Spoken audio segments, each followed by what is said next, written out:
What's going on, family? This is Scrapbook Boxing, Museum of the Forgotten Fisticuff series. I want to go through a fight that took place on June 12, 1989 between Sugar Ray Leonard and Thomas the Hitman Hearns. This fight took place in Las Vegas, Nevada. It was an unfortunate decision. But I would like to discuss this fight with you right here on the Museum of the Forgotten Fisticuff series. Thomas the Hitman Hearns was born October 18, 1958 in Memphis, Tennessee. He was raised in Detroit, Michigan, and he wandered into a gym called the Kronk Gym that was ran by Emanuel Stewart. He stood 6'1" and weighed 144 to 191 pounds.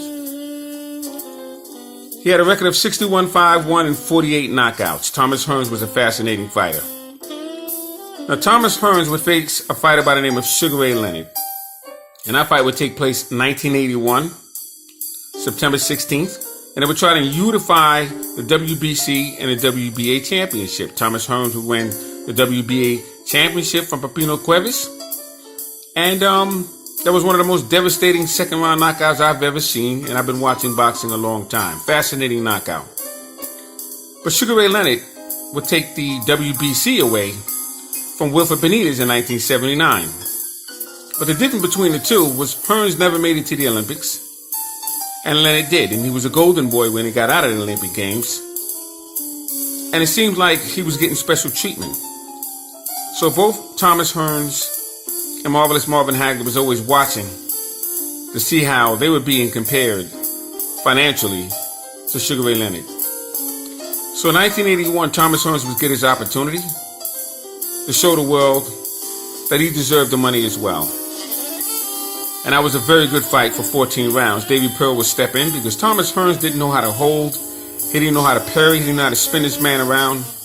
He didn't know how to conserve his energy.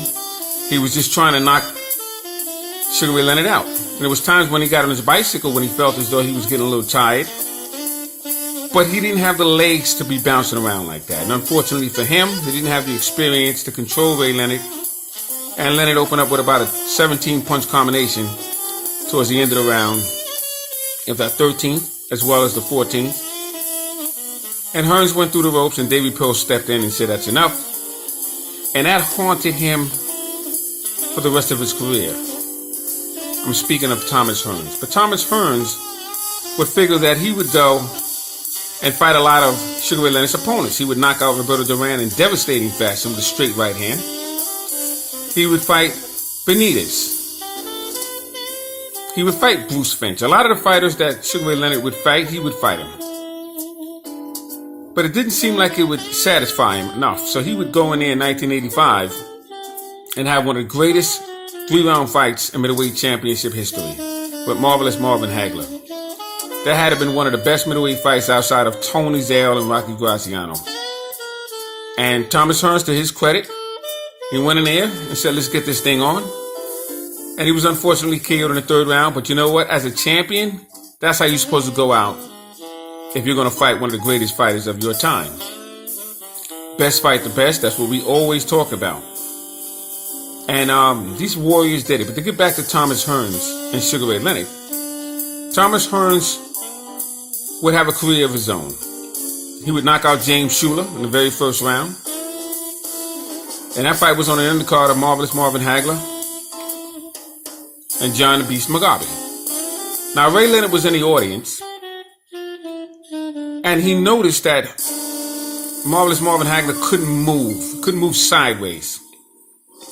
And that was the problem he was having with John the Beast Mugabe, because Mugabe was punching very hard, and Hagler couldn't really move out of the way. He had to stand there and throw punches back with him.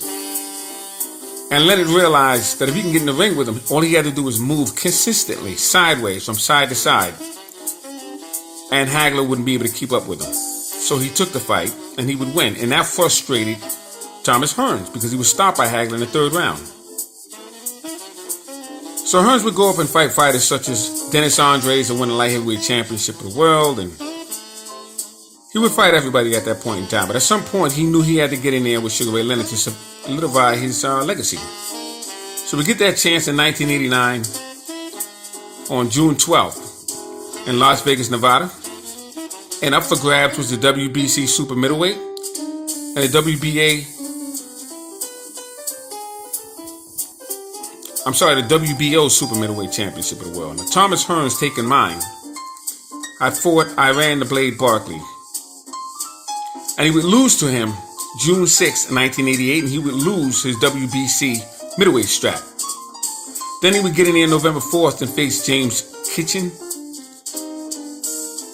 And eventually he would face Virgil Hill on June 3rd, 1991, and he would take the WBA Light Heavyweight Championship strap. So he had a dynamite career, but he still wasn't satisfied until he faced Sugar Ray Leonard. So they got in there, and Hearns did everything he needed to do. He knocked down Sugar Ray Leonard twice. I'm going to show you some photos, justify my point as to why I felt that Thomas Hearns was robbed with a 12-round draw decision. Now, Sugar Ray Leonard was born May 17, 1956 in Wilmington, North Carolina. He was raised in Baltimore, Maryland. Like I said, he would get in the 1976 Olympic Games in Montreal, and he would come home with a gold medal. And he was known as the Golden Boy. And he would knock out Ramsey, and I'll tell you, that was a very, very good fight. And he would win an NABF Welterweight Championship of the World. But then he would fight Davey Boy Green, one of the greatest welterweight combinations outside of Sugar Ray Robinson that I have ever seen. To put Davey Boy Green out and stretch him out. Fascinating combination. But then he fought Thomas Hearns in 1981. And he would be able to get a 14-round knockout because he had a little bit more experience than Thomas Hearns had with the later rounds.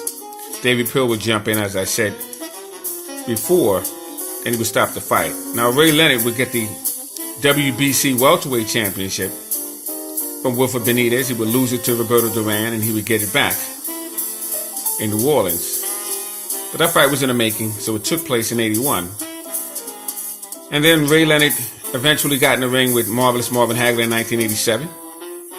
And he would win a 12-round decision. And at that time, the IBF was 15 rounds, but they was able to negotiate a 12-round. Anything that Ray Leonard wanted, Marvelous Marvin Hagler obliged to. Thomas Hearns saw that, and he was very, very, he was very upset about that. And he said, you know what, I got to get him back in there. So here we come, 1989, June 12th. WBC Super Middleweight and WBO Super Middleweight Championship of the World. Now you see here Thomas Hearns and Sugar Ray Leonard. This is the second round of their fight. Thomas Hearns has his eye on the prize, as you can see. And he refused to be denied. Anything that Leonard did, Thomas Hearns countered. Fascinating fight in his first, second, and third round of Thomas Hearns.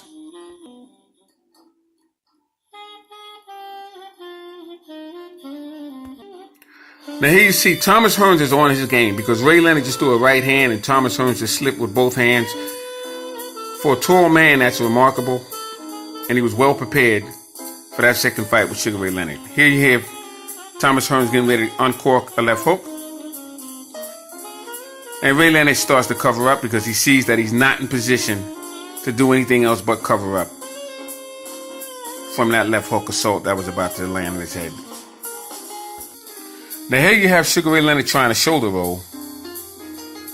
And Thomas Hearns is right there looking straight at him. And as you can see here, Ray Leonard goes down. And this wouldn't be the first time he went down. He went down twice. As you can see here. And this puts me in mind of the heavyweight championship bout we just had with Tyson Fury and Deontay Wilder, where in Hearns' case, Wilder was able to knock down Fury twice, and in Leonard's case, Tyson Fury got up and they called it a draw. Fascinating. That's why history is very important.